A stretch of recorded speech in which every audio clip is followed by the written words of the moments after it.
Okay, kwa majina naitwa Melen. Ni mimi mmeona nikidhulumiwa kwa ile video tulienda matanga ya mwenye alikuwa mzee wangu wa kitambo. Okay, ilikuwa tarehe 5 mwezi wa 3, nilikuwa kazi, nikapigiwa simu. Bwanangu amepata accident na wamama wa soko. So nikamwambia sijajua hiyo kitu. Akaniambia amepata accident, tunasikia amepata accident place inaitwa Mutagara na ameaga. That night sikulala, nilikuwa na my colleague huko place inaitwa Naisoya. Nikaenda nikawaamsha, nikamwambia sikia kitu yenye ninaambiwa, sijui kama ni ukweli ama ni uongo. Nilijaribu kupigia familia yao, sisters in law, but hawakuchukua simu hata. Kujaribu kupigia mother in law hakuchukua simu. Kila mtu kwa boma mwenye ninajua, hakuna mtu mwenye alichukua simu yangu. Nikaamkia Narok tarehe 6, nikakuja Narok. Kuongojea hata kuna mwenye ataweza niambia kuna kitu imehappen kwa hiyo juu nilikuwa napiga simu haichukuliwi. Nikakuja mpaka Narok tukakaa na wazazi wangu. Maneno ikaenea kote ukweli kuwa ameaga. Kukuja kwa wazazi, ndio hiyo tarehe 7 sasa, mchana ndio mama ananipigia. Akaniambia uko wapi? Nikamwambia nimetoka kazi, nimesikia hivi na hivi na hivi. Wakaniambia, nikamwambia kwa nini nilikuwa napiga simu hamchukui? Akasema maajabu yenye ilifanyika, wewe kuja ungekuwa saizi kwa barabara na watoto, unakuja. Nikamwambia nimelia mchana mzima, nimechoka, wacha nikuje tarehe 8, sasa yenye ni Friday. Nilipoteremka Kisii juu, niliteremka peke yangu na mama. Akaanza kuniambia umekuja peke yako kama nani? Nataka wajukuu wangu. Nataka wajukuu wangu. Nasikia wajukuu wangu utaweza wapeleka kwa watu wengine, mimi nataka wajukuu wangu. Nikamwambia mama mimi nimekuja kujua what happens. Watoto walikuwa shule hata sijawatoa shule. Ndio niwalete, nitawaleta tu. Okay, maisha yangu na bwana mwenye alikuwa amenioa, sijai kaa na yeye kwa amani. Tangu alinioa hii ni mwaka wa 9 tunaelekea wa 10. Hata mtoto wa kwanza kumzaa, nilimzaa hakuwahi muona mpaka miaka 2 kaisha ndio alikuja akamuona. Wazazi wangu wamenishikilia sana kwa maisha yangu yote. Sasa mama venye nilifika Kisii, nikataka kujua ni nini imemuua bwanangu mwenye alikuwa bwanangu. Nikaambiwa ni gari yake yenye alikuwa naye, ni road accident imehappen, na hiyo pikipiki yake the same ndio imemkanyaga kichwa. Sasa nikataka kukaa chini kuulizia how comes gari kama amepata accident na gari yake, how comes pikipiki yake the same pikipiki ndio inamkanyaga kichwa. Nikaambiwa usianze kuuliza maswali mingi wewe. Mother ndio peke yake, tukaenda na baba kuulizia hiyo maneno. Mother ndio akaniambia peke yake unauliza. Unataka mtoto wangu akae mochari ama unataka unipeleke nikae huko na yeye? Unauliza hii maneno yote. Ikisha happen imehappen. Gari unajua ilikuwa ya halali. Nikataka kuulizia wapi vijana wenye walikuwa naye juu nilikuwa nasikia mmoja alikuwa kwa gari ndani na wengine walikuwa kwa pikipiki wawili. Nikaambiwa usitake kujua, wacha tuanze program. Hiyo kitu ilikuwa imeniuma sana. How comes jamaa alikufa aje, aliuawa aje, what happens? Wengine wananiambia alikuwa ina high speed, gari ikaroll, ikamtupa kwa barabara, ndio hiyo pikipiki yake bado ilikuwa inamfuata kwa nyuma ikamkanyaga. Nikauliza mother in law, kwa nini hamjaripoti kitu kwa police station? Ndio at least maaskari wafuatilie what happened kwa ground. Wakaniambia hapana, hakuna venye police station wataweza fuatilia. Gari lilishatolewa kwa the scene na tumepeleka mwili mochari, hakuna vitu ya kufuatilia. Tukianza kufuatilia hata gari tutaipoteza. Nikamwambia mnalilia gari na uhai ya mtu yenye amesha kufa, gari tu peke yake. Wakaniambia hapana, hiyo vitu tukianza kufuatilia italeta maneno mingi. Nikauliza wapi hao vijana wenye walisema walimkanyaga? Sikutaka kuonyeshwa. Nikaambiwa wewe unataka kujifanya mwerefu hapa, unataka kuchunguza nini? Nikanyamaza, nikarudi Narok. Komiti ya Narok juu venye alikuanga hatukuwa ishi na yeye vizuri, alikuwa na wanawake wengi. Kuna mwenye wamezalia karibu 3 wenye najua Narok. Sasa Narok mafurutano ikakuwa anaanza kusema tutaenda kwa mke mgani mwenye tunajua. Kuna wamama wa soko wanasema maombolezi ifanyike kwake, na wengine wanasema ni kwa Melen, wengine wakasema nani ameitwa Kisii. Ikakuwa ni mimi nimeitwa Kisii. Maombolezi ikafanyika kwangu penye tulikuwa tunaishi naye kwa plot. Maombolezi ikafanyika but haikuwa maombolezi mzuri juu watu hawako wanakuja. Juu kuna wale walikuwa kwa ile side nyingine na wengine wako side yangu. Nikateremka Kisii tena juu sikuridhika. Nikamwambia mami kitu hii accident yenye unaniambia eri turipoti kwa polisi. polisi wachunguze, wacha kusema gari ni nini, gari ni nini na uhai ya mtoto wako mwenye amekufa, mwenye atujui what happened. Hata kaa tukua tunaongeleshana naye, ni baba wa watoto wangu na watoto walikuwa napenda babake sana. Tuende turipoti tu kwa polisi, afanye nini, wajue, waanze kuzunguka na wajue ni nini ili happen, wataweza ulizia watu from venye alikuwa na kila kitu. Nikakatazwa kabisa. Okay, kwa hiyo nyumba yenye tulijenga naye, nilikuwa nasikia naye alikuwa ame-move on, ameoa. Na mimi nilikuwa nime-move on juu alikuja akachukua nguo zake zote kila kitu mpaka akaniandikia text niko nazo, we oleka. Mimi nimeoa juu naona tumesumbuana nawe miaka mingi. Na after all that, mother-in-law anajua kwa nini alinilipia mahari. Okay, nafanya hospitali. Kuna vitu ilifanya mingi yenye siwezi ongea kwa social media. Nikaenda kuelezea mamake, kijana wako ako hivi na hivi na hivi. Akashtuka sana, akaniambia kijana wangu wako hivyo. Nikamwambia na tutaendelea tu na maisha. Nikamwambia nimeamua tu juu ninampenda, wacha tu tukae naye. Kijana akaanza kuniambia atajinyonga. Kwa nini amekuwa hivyo atajinyonga? Nikampembeleza nikamwambia tutazaa tu mtoto mwingine. Ndio nilianza kuvumilia, nikameza dawa zangu vizuri mpaka tukafanya nini, tukazaa mtoto wa pili huyo. Na mamake alikuwa anajua hali yake venye alikuwa. Mama akasema kama uko hivyo mtoto wangu, kama ilikuwa hivyo kijana wangu wako hivyo, mimi mwenyewe nitakulipia mahari, watoto ni washike. Hata kama wewe hutaikuwa na huyu mtoto wangu, wacha tuweke sakukia ikuje ikue iko. Nikamwambia ni sawa. Ndio that time tu 2023 ndio December ndio akaita wazazi wangu, akalipa hizo ng'ombe 2 na 50k akapea baba. Tukarudi hivyo. From hata venye alilipa mahari, alikuja akaondoka kabisa mwaka yote. Last year hatukuwa ishi na yeye kwa nyumba moja. Nimekomboa nyumba, mimi ndio najilipia nyumba kila kitu. Anakuja tu nyumbani juu ndio naacha watoto hapa nyumbani, anawachukua town, anarudi anaenda. Mostly hatukuwa ishi naye. December ndio anakuja tu anachukua watoto nyumbani, anakaa nao hata bila mimi, anawarudisha, anaenda tena. So hatujai kaa naye kama bibi na bwana kwa nyumba moja kuelewana vitu mingi. Hatujawahi kabisa kabisa kabisa. Sasa imefikia ameaga, wazazi sijui waliona nini. Nikaambia wazazi, kenye kimehappen. Mama uliniambianga utashikilia watoto. Mimi onyinge sikuwa imchukia. I think ni yeye alikuwa ananichukia na sijui ni kwa nini. Na nilimpenda na roho yangu yote. Watoto nitakupatia. Akaniambia leta watoto wazike babake. Nikamwambia ni sawa. Nikafika Kisii ile nyumba yenye tulikuwa tumejenga naye imefungwa kila mahali. Nikaambia mama, nikawaambia wapi funguo za huko chini. Hakuna mwenye ananijibu, akina Oginda wote hakuna mwenye ananijibu. Nyumba zimefungwa zote. Tukaenda kwa ile nyumba ya kwanza yenye alianzaka kujenga ya kwanza. Kujenga hiyo nyumba ya kwanza nikaambiwa hapa ndio hatazikwa kwa barabara. Nikaamini kweli huko ni kwa barabara hizi ziko huko kwa barabara chini. Sasa tukaenda Thursday kutoa mwili kwa mochari. Watoto wote nimewateremsha, hata na mimi ndio nilienda Nyamira nikanunua jeneza na mango zake, tukanunua nguo apeleke kesho avalishwe ndio tulete mwili. Ilifika siku ya Thursday mpaka saa 10 sijaenda mochari kutoa mwili. Sijui ni nini ilikuwa inaendelea. Tumeachwa na mother-in-law nyumbani na watoto wao wote na hatujaenda mochari. Venye nilifika mochari nilikuta ameshafanyiwa kila kitu. Naambiwa tu ingia kwa gari. Nikaingia tukaleta mwili. Mwenye tulikuwa naye kwa gari akaniambia, unajua umepangiwa? Nikamwambia nimepangiwa nini? Unanyang'anywa hii nyumba. Sema si mlijenga naye, tunajua sisi wote mlijenga na hii nyumba.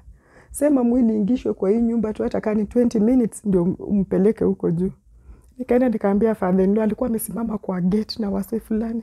Father-in-law, tulijenga na huyu kijana hii nyumba bwanangu, acha ingishwe hata kidogo tu. Ndio nini? Ndio tubebe mwili kwenda huko juu. Alirudi akasema, nikamwambia kama ufanyi hivyo ninarudi Narok na watoto wangu. Akaenda chief akapigiwa, nimeleta kisirani, wakasema nimetusi huyo mzee na sikumtusi kitu yoyote. Wakaniwekea makosa, hapa kuna sheria. Sio wewe unakuja kutuambia sheria. Umetusumbua kuanzia siku ya kwanza ukitaka kusema. Kwa nini? Kifo chake unataka kujua ya nini? Kila kitu unataka kuchunguza, unataka kujifanya ni wewe umesoma hapa. Hata na sisi kwa Iboma tuko na wenye wamesoma na kila kitu. Usianze kutusumbua saizi. Sasa si nikakaa tu nikasema mwili jaekwa huko chini na nimeambiwa kweli nitanyang'anywa ile nyumba, na alikuwa anasemanga hata marehemu akufa hata kaa siku yenye sitakuwa kijana wangu atatairia kwa hii nyumba. Nikamwambia kwa nini hamkuweka mwili hata huko chini kidogo? Mnani recognize kama kweli bibi yake, basi hata kaa kila mtu alikuwa ameenda kivyake juu ya watoto tu. Mama uliniambia nikuletee watoto wazike babake. Tukapanda huko juu. Kupanda huko juu, chifu wakaitwa, huyo CS Matiang'i akaitwa, ni family, ni maankozi, na huyo CEO mwenye anafanya Airtel. Wakaniambia Omochioyo kuna sheria. Mafurugu yenye mtu anataka kuleta, hatutaki. Nikavumilia. Usiku ikafika kuna sister-in-law wangu mmoja tulikuwa tumetoka Narok, na mfanyikazi wangu wa nyumba mwenye saa zingine anakuja kusaidia mama kuosha vyombo hapa saa zile niko kazi. Tulikuwa nao peke yao. Juu singeleta watu kutoka Narok juu nyumba ya chini imefungwa. Hakuna penye wageni wangu wataweza lala na sina kitu yoyote. Mattress, blanketi. Kuomba mattress, mother-in-law ananitolea mattress kutoka kwa bedroom yake yenye nilinunua kutoka Narok ya yellow. Nikashindwa wageni wangu wangekuja kutoka Narok wangelalia nini? Au majamaa wenye tulikuwa tunachunga nao mwili ilifika saa 5:30 hivi wakatoka nje kuota moto. Huyu mwenye ananifanyia kazi nyumbani na sisters-in-law wakaingia kwa hiyo bedroom yenye iko hapo wakalala. Nilibaki na mwili the whole night. Mpaka asubuhi 5:30 ndio niliamka kutoka hapo. Nikasema wacha hata na mimi niende huko kwa kitanda. Hata nijilaze kidogo juu nimekaa naye kwa hiyo nyumba. Hakuna sister-in-law mwenye alikuja, hakuja cousin, hakuna nini. Nakaa kwa mlango iko wazi. Naangalia tu wale majamaa huko nje wanaota moto. Mpaka asubuhi mimi peke yangu kwa hiyo nyumba na jeneza. Nilipofika asubuhi nikavaa nguo, wakaniambia jitayarishe. Nikavaa nguo nikaenda kwa kibanda. Kufika kwa kibanda nikaintroduce, wakasimamisha watu. Masisters wangu hawakusimamishwa, hakuna relative yangu yote, dada hakusimamishwa, mama hakusimamishwa. Ilisemekana tu ndio bibi nyingi na watoto wake. Hakuna relative wangu mwenye aliongea, cousins wangu hakuna mwenye aliongea. Pastor hata mwenye alihubiri bishop alisema hawa watoto watakaa hapa. Tutawasomesha, hata kama hatuna pesa tutachanga pesa. Nikaanza kuona kwa nini nilifanya hii yenye mpaka ninachukiwa hivi sitakikani hapa. Mimi nikanyamaza, nikasema bora nimewaletea watoto. Ni sawa tu. Mazishi ilipoisha kila kitu, chief alikuja akaongea tu. Akaongea, akaenda na maaskari. Mapasta karibu 20, juu huyo mama ni pasta. Mamangu mother-in-law ni pasta. Wakakuja hapo, karibu pasta 20, wakatusalimia, wakapita round na wakateremka. Kenye nilijulia kuna kitu fishi, kuna huyu treasurer wa Narok walisema tuchangie pesa ya watoto. Tuchange pesa ya watoto hao wenye wameachwa waendelee kuenda shule. Pesa venye zilichangwa hivi, kuna jamaa aligeuka akaniambia umepewa hiyo pesa? Nikamwambia sijapewa pesa. So watu wa Narok wakaanza kufukuzwa kutoka huko. Nani alikuwa tunataka hizo pesa zenye zimechangishwa hapa? Wako wapi? Watu wa Narok wakaona tension iko. Vijana wa pikipiki wako kuanzia barabara, wako kila kona, hakuna penye utaweza torokea. Damu ikaniambia ni nini inaendelea? Nikaambia kazini yangu hebu chukua watoto basi wapeleke kwa kaburi juu niliambiwa ni wao wanatakikana waende wamwage mchanga. Kidogo hivi nimesimama na mamangu na wageni wenye walitoka Nairobi akina Selimu, nawaambia aki niko sawa, hii yenye imetupata nini nimeleta watoto. Kidogo naona wanaume wawili kutoka chini na miti kubwa. Sakane kikierorero ndero. Akagete atazuia mwili kwa mochari sitolewe izikwe, tumeshamweka chini. Wakaanza kunifuruta kwa mama direct na kuanza kunipiga huko juu, kunipiga. Nikasema nimefanya nini? Nini nimefanya? Wananipiga. Wakapiga mamangu na kuna sukari na pressure. Wakampiga. Viatu ikatoka, wakabeba. Kuna mwanaume mwenye alibeba hiyo kiatu. Wakanipeleka mpaka kwa kaburi. Wacha wanipige. Wakaniambia rusha mchanga. Nikamwambia sikuwa mama najua akuja hapa aseme tu maisha yenye nimepitia na kila kitu, ni mtu mwenye nilikuwa nirushie mchanga. na anajua kila kitu, mpaka venye tulikosana na yeye nilikuwa nimeendelea na maisha yangu na yeye, mpaka alikuwa ameoa hapa ndani. Mother-in-law hakuonekana. Kuna kuzo wangu anaitwa Wesley na Oyaro wa huko nyumbani huko, walijaribu kunisaidia, hakuna. Babangu alijaribu kunisaidia, hakuna. Watu wamemlemea. Brother yangu alikuwa, wakajaribu kunisaidia, hakuna. Sikusaidika juu watu walikuwa wengi. Wacha nipigwe nikimbie mpaka kwenda kwa chai huko chini. Ama jamaa wakanifuata kunipiga kwenda juu, kunipiga kwenda juu. Nikafikishwa kwa kaburi ndani. Nikaambiwa tumemfunika nusu kidogo, muingishe ndani. Nikaingishwa mara ya kwanza, nikatolewa. Nikaingishwa mara ya pili. Wamama wenye walikuwa hapo wote wananirushia mchanga kwa uso kila mali. Mama mwingine venye nilianguka aliniinua nguo, nilikuwa nimevaa trouser kutoka ndani, akaniwekea kwa private parts yangu, mchanga ikajaa kwa nguo yangu. Nikamwambia nimewafanyia nini mbaya? Kuleta watoto tu hapa ndio imekuwa shida, na mliniambia ni watoto wanakuja kuzika babake eti juu nililipiwangwa. Mama peke yake aliniambia najua stress yenye umepitia kwa huyu kijana, na yeye ananitanga kila siku Kisii.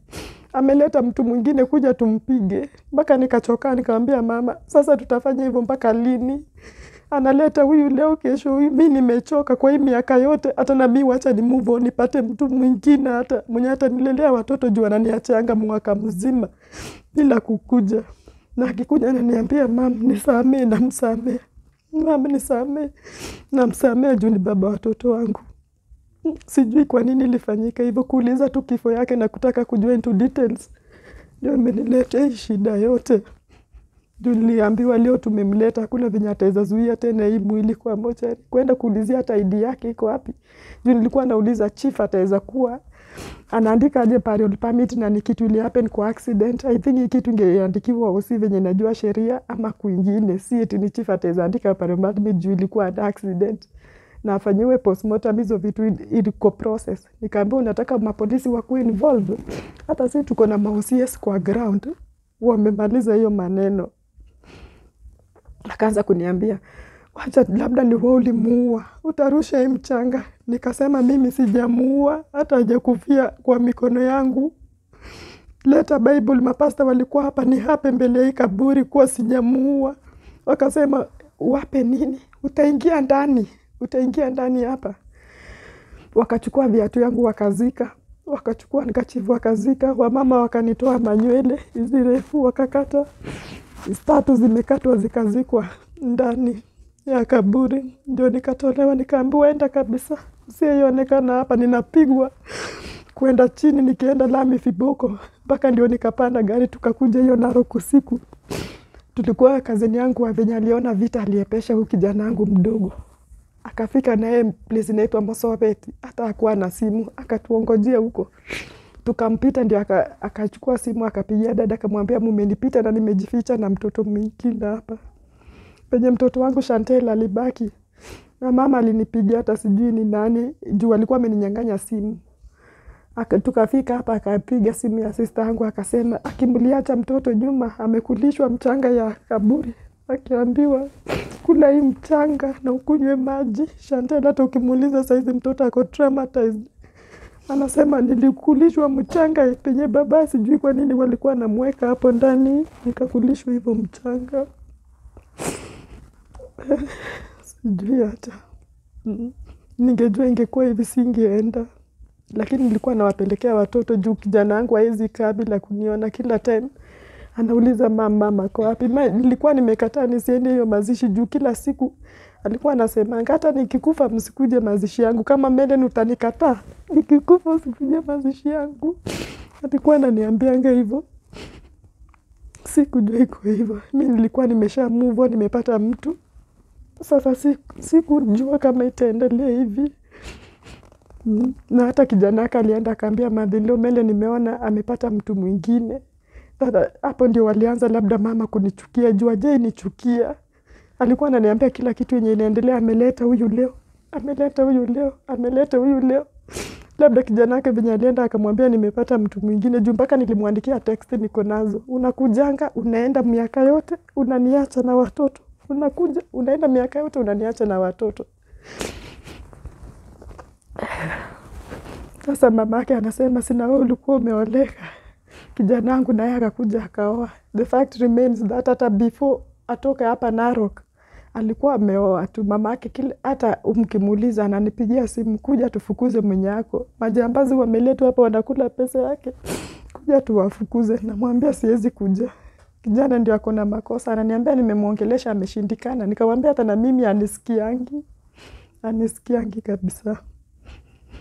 Sasa venye nilienda kuulizia kifo, pikipiki yake imemkanyaga. Kwa nini hamjaripoti kitu? Area chief anajua hii maneno. Kwa nini hamjaripoti? Nyamira ndio karibu. Wakaniambia wacha kuleta maneno yenye unataka kujua kifo yake. Ameshakufa. Sasa kutaka kujua kifo yake sana ndio imeniletea shida. Na ndio mpaka niliambiwa ni wewe ulimuua, rusha mchanga kama hukumuua. Na sasa mimi sikuwa najua hizo maculture. Niliambiwa tukirusha mchanga hakuna siku utaioleka mahali. Mpaka nikaambia mamsu madhenloni hivyo iko umenitia watoto. Akasema mimi ni watoto tunataka ndio yake sakukia nisiyeisha mbele. Ninajua venye mlikuwa mmesumbuana na mtoto wangu. Sikuwa najua nimepangiwa hivyo, singeenda. Singeenda. Pole Merlin. Kwa hayo ni mchungu sana. That's why kama media tumefika hapa. At least tuweze kujua what happened. Na kuna maswali mawili matatu watu wangependa kujua. Umesema kuna watoto wawili. Hao watoto wako wawili ni msichana kijana na wako miaka ngapi? Msichana ako na 7 years, 6 months. First born. 7 years, 6 months. Kijana ndio ako na 3 years, 2 months. Yeah. Alafu umesema kutoka hapo mwanzo mlioana mmekaa karibu 10 years. 9 size. 9 years. Yes. So mulikaa miaka ngapi mkiwa sawa? Alafu mambo iliweza kuharibikia after how many years? Hata hakuna siku tulikaa na nyingi tukiwa sawa. Nikipata mimba ya mtoto wa kwanza Chantel, nilijifungua 2017. Hakuwaona huyo mtoto mpaka akafika miaka 2. Nimelelea wazazi wangu ndio wamenilelea watoto hapa. Venye alifika miaka 2 ndio watu walianza kumwambia juu alikuwa ameenda kuoa mwanamke mwingine anaitwa huko wa soko. Mpaka wamejenga huko juu penye kunaitwa Fanaka. Hapa ni London tuko kuna Fanaka huko juu. Watu wakaanza kumwambia, "Haki mtoto mwenye amezaliwa na Merlin anakufanana kabisa. Anakufanana kabisa." Ndio akataka kujua huyu mtoto ni nani. Chantel amejua babake akiwa na 2 years na nusu ndio alianza kutaka kuongea na yeye. Hata mimba ya pili bado nimekuwa na stress. Juu ile alikuwa anasema taweza kufa hivyo bila kuzaa mtoto. Nikamwambia nitakuvumilia na tutafanya kenye kinastahili. Tutazaa mtoto na Mungu akanibariki nikapata kijana wa pili. Before mwenzangu aulizie, ulikuwa umesema kwamba bwanako alipata accident since alikuwa mgonjwa. Yeah. Hii accident ili happen wapi? Na kuna mahali ulisema alikuwa na gari yake vile inasemekana hiyo accident, alafu at the same time pikipiki yake ndio ilimgonga.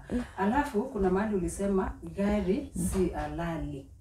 Tungependa hapo tueleze ndio tuelewe. Okay, alipata accident place inaitwa Motagara.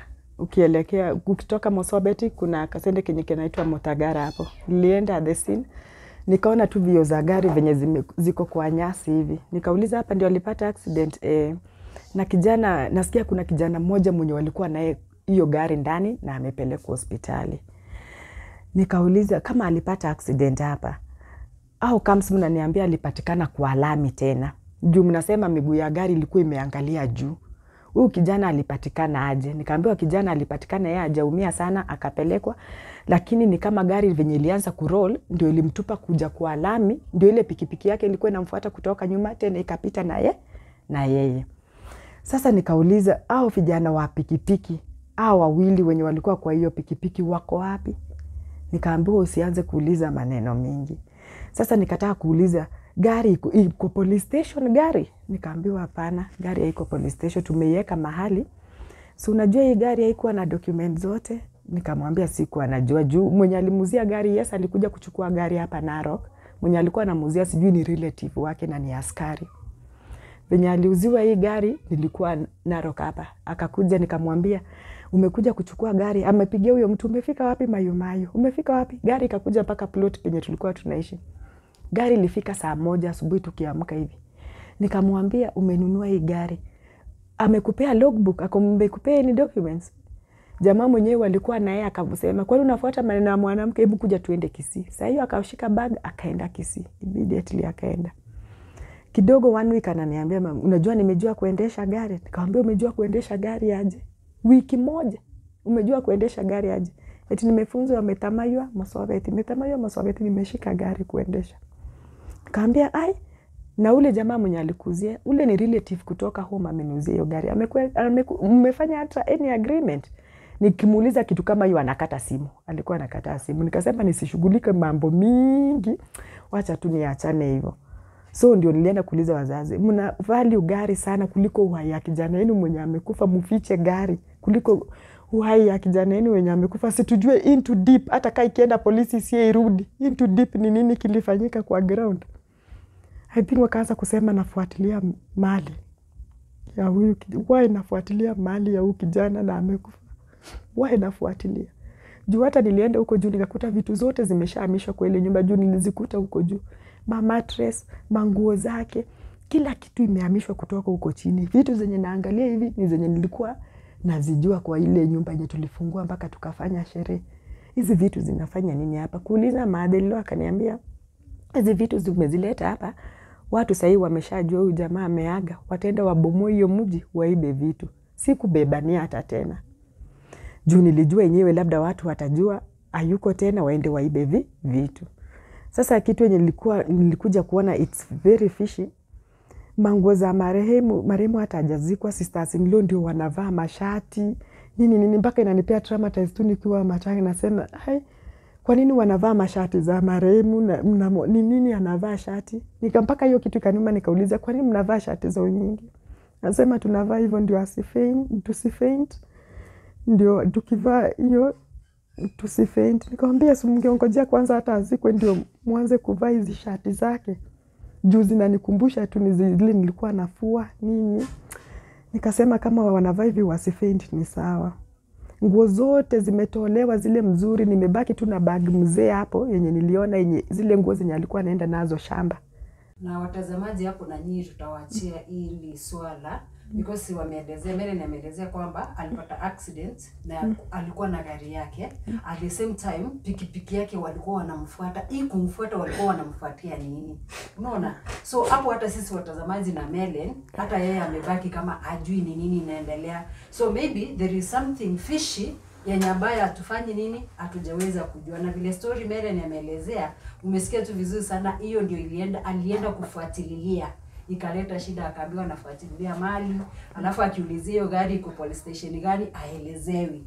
Kama bibi Meren amesema tu vizuri, yeye alikuwa anapenda bwana yake na watoto wake walikuwa wanapenda baba yake. So kwenda kule alikuwa ameenda fanya nini? Kumzika. So nyinyi kama watazamaji wa Mary Esther and Cyprian TV, hapo mtasikiza tu vizuri, hapo kwa comment section mtuambie, je, ni kipi hiki kilichofichwa baada ya bwanake Melen kupata accident? Pikipiki ilikuwa inamfuata, ni sababu gani walikuwa wanamfuata? Hawakuwa kwa gari. Huyu kijana ambaye walikuwa na yeye, kama alipelekwa hospitali, alikuwa wapi? Alionekana matanga. So ni maswali mingi sana kama sisi watu tunaweza jiulizia. Ningependa kupatia mwenzangu nafasi ya kuulizia maswali. Tukiendelea kuna maswali mingi tutakuulizia, tutafumiliana at least watazamaji waweze kuelewa. Labda ningependa kuuliza, mlikutana wapi na huyo mume wako? Tulikutana hapa Narok. Alikuwa anafanya biashara, ni mwanabiashara wa soko. Huwa alikuwa analeta ndizi na avocado kuja kwa soko. Hapo ndio tulianza kujuliana naye. 2016 ikielekea 2017 sasa. 2016 ya. Na labda kuna allegations kuwa huyu jamaa mwenye labda ulikuwa na umeanza relationship na yeye alikuja pale kwa matanga. Ni ukweli hiyo kitu alikuwa? Hajakuja hata kwa matanga. Alafu pia kuna mtu amesema eti watu wamesema ni baba yako ndio alisema eti juu shalipiwa mahali huko, eti yeye haezi taka tena uende kuolewa kwingine, eti ndiye akaitisha kiboko uchapwe. Ni ukweli? Sikuitisha, baba yake ndiye alisema. Ni ukweli? Sidhani hiyo ni ukweli, juu aliniprevent sana akisema achaneni na yeye. Karibu kuliko mumuue si basi aenda atupe mchanga. Ndivyo baba alisema, mnaniulia mtoto. Juu hata ako kwa hizo video sana ni prevent. Mpaka naye alipigwa mchanga sana. Ako hapa ataweza elezea. Mpaka akaniambia, Meles uende utupe mchanga. Nikamwambia dad, siwezi tupa mchanga. Wewe ndio umeongea kesi yangu mpaka up to date. Na usinisaliti juu unajua maisha yenyewe nimepitia. Kila siku ulikuwa unaniambia niachane na huyu jamaa, unakuta tu tumerudiana tena. Lakini juu siku kusikia, that's what napitia yote. Hata ukisikia kwa video nilimwambia akiachana na mimi. Akaniambia utauliwa hapa, watu wamepanga utauliwa hapa. Enda tu tupe tu mtoto wangu. Juu aliona mob imekuwa mingi, watu wa Narok wamekuwa wachache. Na akaniambia nilisema hata urushe huyu mchanga juu niliona sasa kumeharibika kabisa, ulikuwa uliwe. Juu kila mtu alikuwa amekata miti kwa fence na nikujia kunipiga. Na labda uhusiano wako na wale wanakijiji huko ulikuwa uhusiano wa aina gani? Okay, mimi sikuwa ikaa Kisii sana hata.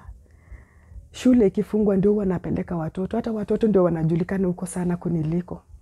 Shule ikifungwa hivi, baba watoto anakujia watoto hata mpaka hapa. Si hata penye tunaishi hapa kwa babu yake na shosho yake. Anakuja anawapeleka. Hata kanisa, juu mama ni pastor, opposite tu hapo kwangu wako na kanisa. Watoto wanajulikana mpaka kwa church. Chantel anaenda hiyo church, Jaden anaenda hiyo church. So mostly ilikuwa mpaka kwa kazi labda nikuwe na off ama nikuwe leave. Na si masiku mingi, labda Christmas ya 1 week only. So sikuwa ingiana sana na watu wa kijiji huko nijue. Hata kuna manti wenye siezi wajua saizi. Kuna wenye hatuja meet. Juu mostly nikienda Kisii nakaa tu kwa nyumba. Hata wiki ishi tena narudi kazi. Hakuna place hata nimeitembea hapo uniambia hapa ni kwa nani, niseme hii ni boma ya nani, ni boma ya nani, hata sijui.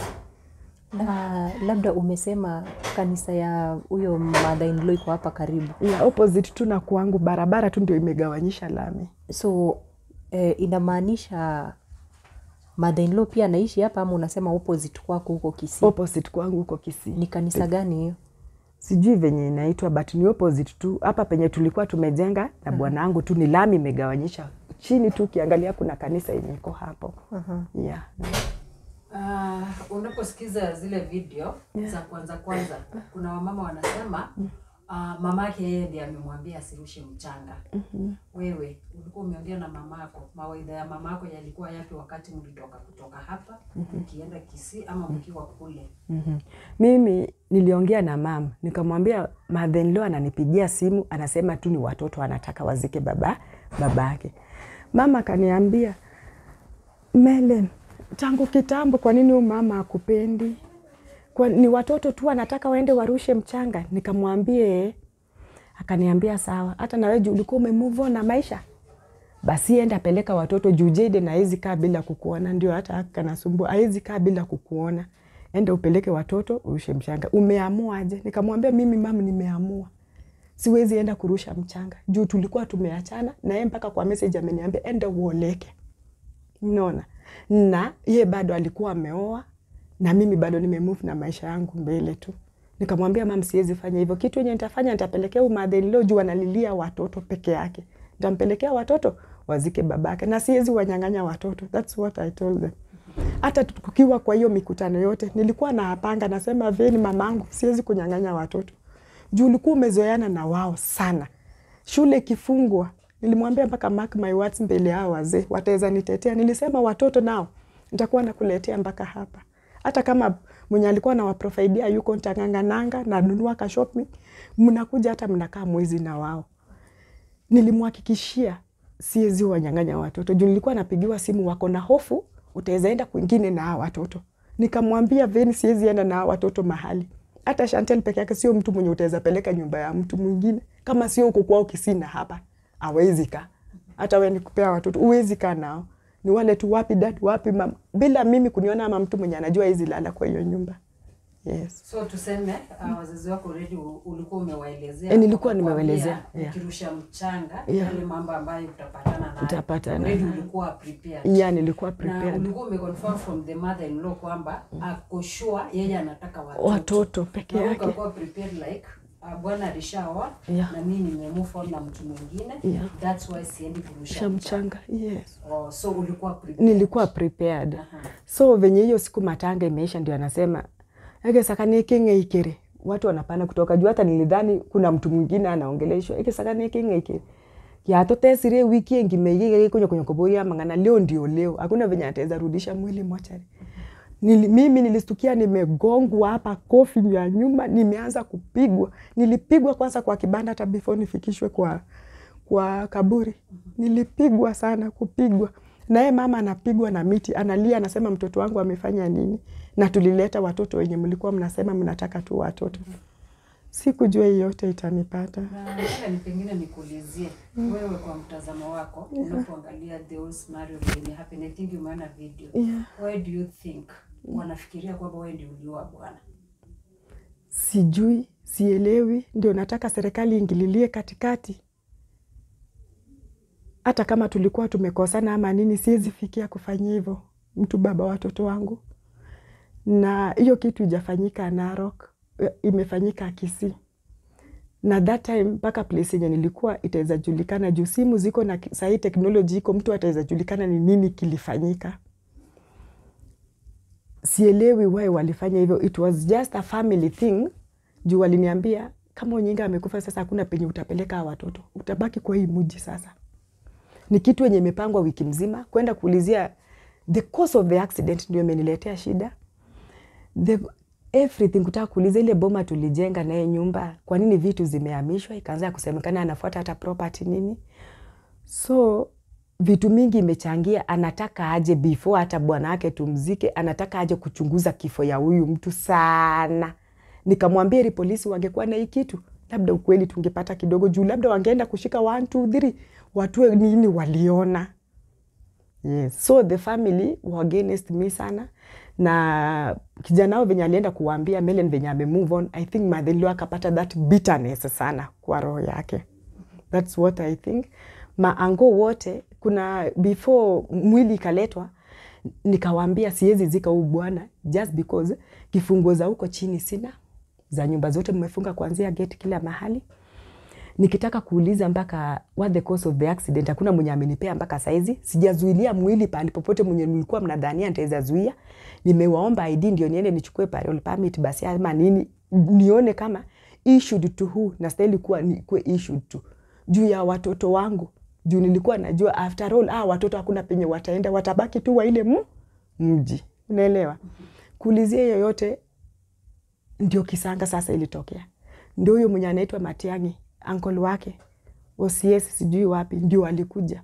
Kuna huyu CEO wa Airtel, huyu mwenye ni macho ine mwenye ananipiga. Wamekuwa kwa hiyo mazungumzo karibu siku 4 before matanga. Na wananipima sana, wanasema huwezi leta kutaka kuongea kwa hii mji. Huwezi taka kuja kujua kila kitu yenye iliendelea. Auishi hapa. Nimeshangaa hata nimesema justice ipatikane. Hata kama kuna huyo bwanangu mwenye alikuwa bwanangu kuna kitu ilimuhapenia, apate tu justice na mimi nipate justice venye nimepigwa hivi. Nimepigwa tumbo penye nimefanyiwa CS mpaka sasa nimefura kufura, nashindwa kutembea hata. Miguu nimefura, nimegandana kila mahali. Ndio ulifanywa scan uko na serious injuries.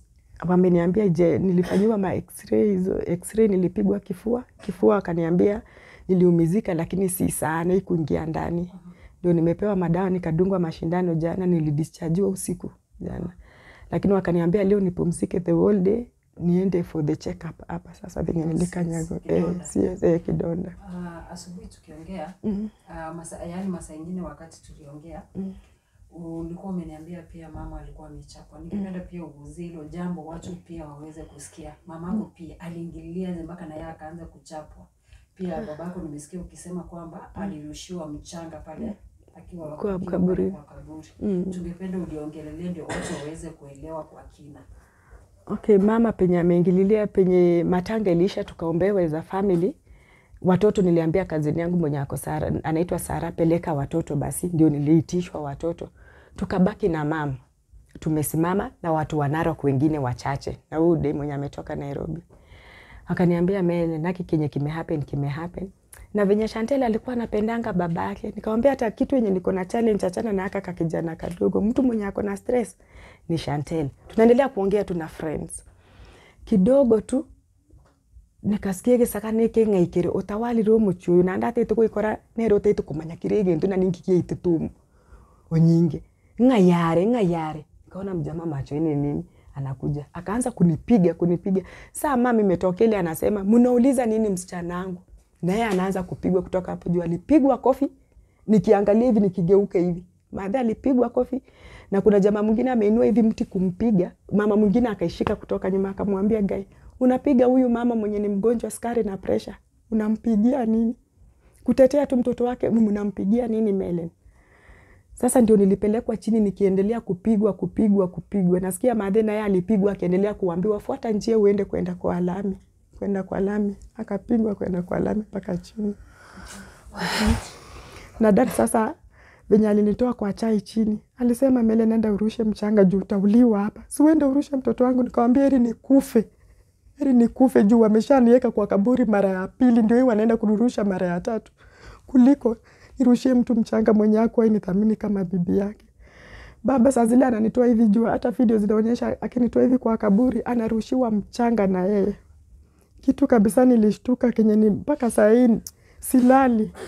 Mama mwenye aliniinua nguo zote kuwekea mchanga huko jini juu nimekuja nikiwa na mchanga mpaka Narok kuja kuoga hapa. Nikitoa nguo ndogo mpaka niko na mchanga. Akaniambia kuna siku utakuwa na hamu na mwanaume. Alikwambia hivyo? Melen, kwa Wakenya ama kwa serikali ni lipi? Naomba tu Wakenya wote waniombe juu sikuwa najua hii kitu itanifanyikia. Waniombe sana. Nimeshikwa na stress, sijai kula, sijai kunywa, nashindwa Mungu wangu ni nini. Nimeomba msamaha kama wanaona niliwakosea mahali. Hata kama ninaomba msamaha hivi, wangesema wangeniambia mapema Melen, tunataka urushe mchanga. Na kama utarusha ni these and these conditions. Labda ningeomba mimi ni friends wa watu, ningeomba msaada kwa watu ndio nisiende kufanyiwa hivi kuliko nimefanyiwa hivi. Najua ningesaidika. Ningeambiwa mapema kuwa nilikuwa niende nifanyiwe hivi. I think hata kungekuwa tuna wasamaria wenye wangenihurumia kutoka hospitali penye ninafanya wanisaidie. Kama ni mahali walikuwa nataka warudishiwe basi warudishiwe kuliko nimefanyiwa hivi. Nina trend kwa kitu mbaya, sija trend kwa kitu mzuri. Sio mtu ameniambia hata nimeshinda kitu fulani, nina trend nikiwa ninapigwa hivi, ninatolewa nguo. Hata nastuka ni nini? Ndio nimekuja kunitrendisha. Ingekuwa kitu ingine yote.